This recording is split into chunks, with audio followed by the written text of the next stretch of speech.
Okay, sorry guys. Had to do that. I've done this talk before and I kind of opened with my Disney stuff because I am an unabashed Disney adult and I think we all have a dream to live healthier, wealthier, better, happier lives, right? Usually when I do this, I had a little PowerPoint and I actually learned something is that I actually hate PowerPoint presentations. They're usually dreadfully dull, or they're so great that you're trying to write down everything and then you're not actually paying attention to the speaker. And I want you to pay attention to me. So I'm a little jealous about attention. Plus, we're just here, we're having a conversation, and let's make it not awkward and presenty and all of those amazing things. So, if you haven't already gathered about me already, my name is Becky Nieves, and I am a cycle breaking coach. I'm from New Jersey. I'm a mom of four amazing kids, aged 22, 13, 9, and 3. Yes, I am a little unbalanced, obviously, from doing all of those amazing things. And I'm multi passionate. And the reason that I got into this coaching space, truthfully, is by accident. I went through this transformation myself of dealing with a narcissistic parent and having a long history of family cycles that I didn't truly realize until I became a parent myself. So I did a lot of therapy. I've done a lot of inner work. I actually got a degree in psychology to kind of figure out what the hell was wrong with my family. And that was not effective either. It wasn't until I myself created a very strong and powerful why that I was able to break these cycles for myself and ultimately for my children. So now this is kind of what I do. And my talk is a 3-day talk. So day one is unlocking the magic of our inner child because we're going back and trying to do that healing. Day two, we're breaking the spells that kind of held us stuck. And day three, we will be rewriting our legacy. And my philosophy is I need to do my WIT method, which is whatever it takes in order to move you from point A to point B. Now, oh, if you hadn't also figured out, I talk with my hands. I'm from New Jersey. I'm Puerto Rican. That's what we do. And I do have an affinity for 4-letter words. So if you have young children around or you are sensitive to that, I will attempt to keep it to a minimum, but I am who I am and I generally don't apologize for it. So without further ado, we are just going to get right into it.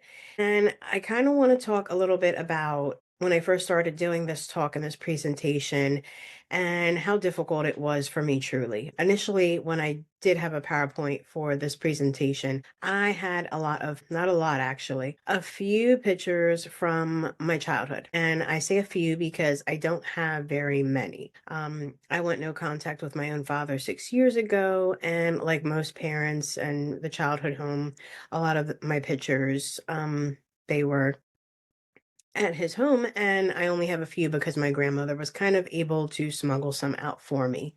I don't have my high school graduation photos, my college graduation photos, and even some of the mementos from my oldest son's childhood.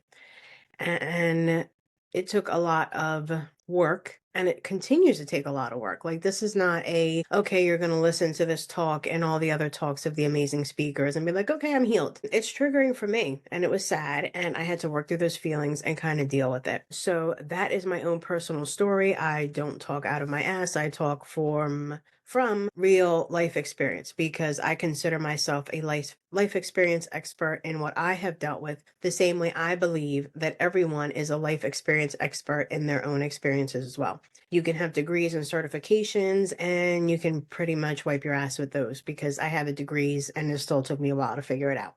So there's my little spiel.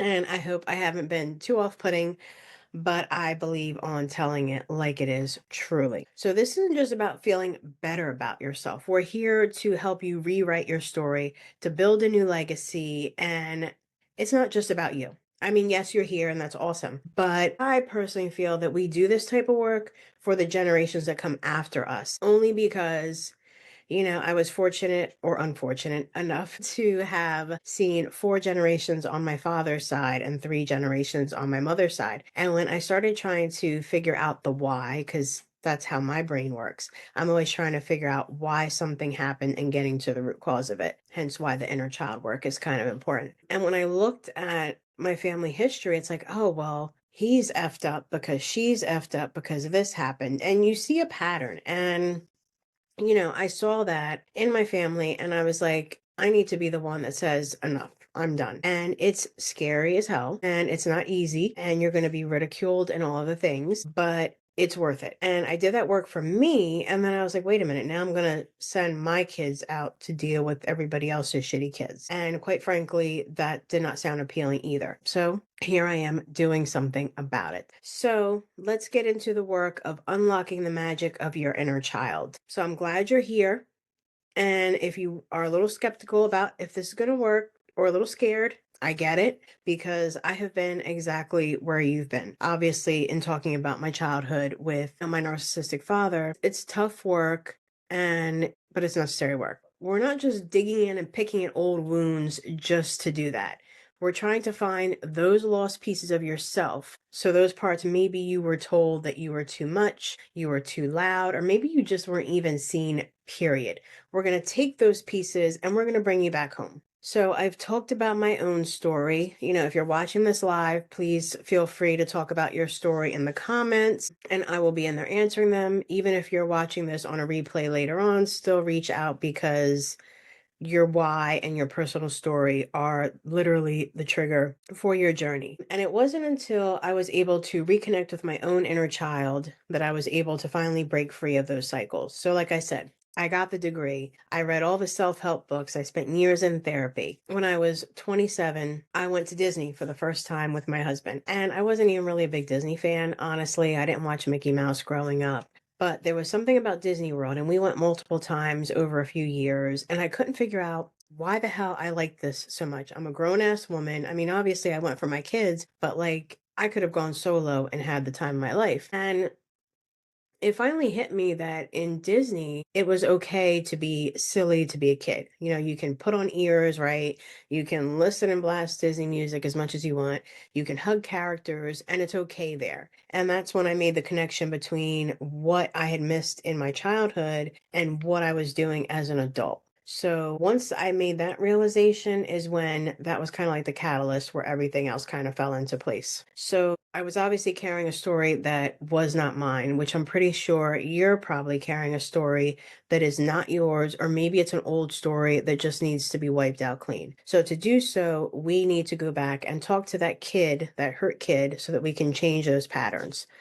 So when we're talking about, I mean, you always hear, I mean, that's like the cliche thing now, right? Like, oh, go connect with your inner child. But what does that actually mean? It's not just some, concept that you hear about on a therapist's couch. This is your inner being, the rawest, truest part of you before the world got to you, before shit happened to you, the part that you were before you had all these experiences, right? This matters because if you were somehow kept from moving through the experiences that you needed to, you're obviously taking those behaviors into your life in adulthood. And that's where it becomes these problematic behaviors that stem from childhood, right? So if as a child you were taught to, stay small, be seen, not heard, guess what? You probably carry some of that into adulthood. Or if you were told that you had too big of a mouth, you probably have a hard time speaking up for yourself now. And this is not because you're weak. I mean, you've literally been programmed like this is how you feel safe. So it's not your fault. And it's not something that you can just correct like that.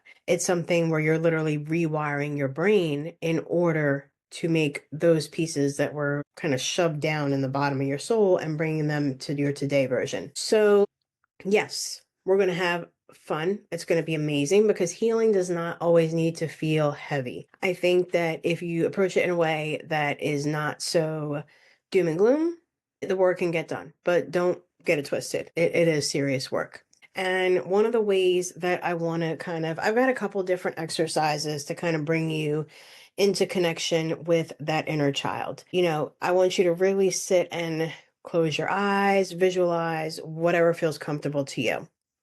And we're going to try to connect to that inner child. And if you want to visualize talking to again, whatever age is comfortable to you, please do so. But I personally like tangible things that, I'm a writing out person. So I really want you to sit down and write a love letter to your inner child. Now, if you're watching this, obviously, please, pause it, get a piece of paper, whatever it is you need to do, or just listen to me. And this is something that you can do later, but I think it's super important. So the first time I did this, I felt really freaking stupid.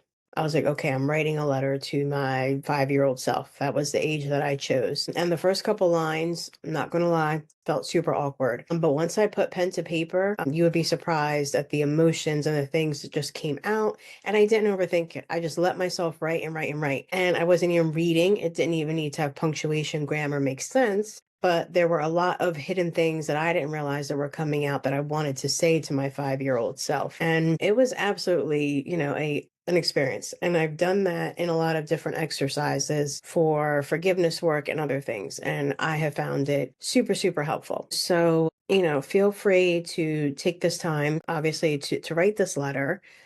But of course, again, connecting to who you were and the age that you feel like maybe something happened. And even if you can't think of a specific age, fine. Just picture yourself as, whatever age you want you. And then when you're writing this letter, think about what is something that you wish someone had told you or done for you back at that age. And if that's difficult and you're speaking to your child, you can say things like, I'm sorry for, I promise to, you deserve, because you are speaking directly to them. And remember, there's no right or wrong way to do this. And this is something that I still go back and do multiple times because depending on the day, the needs that my inner child might need to hear might be different, and different feelings and emotions are going to come up. So feel free to do that. So we've now written all that down.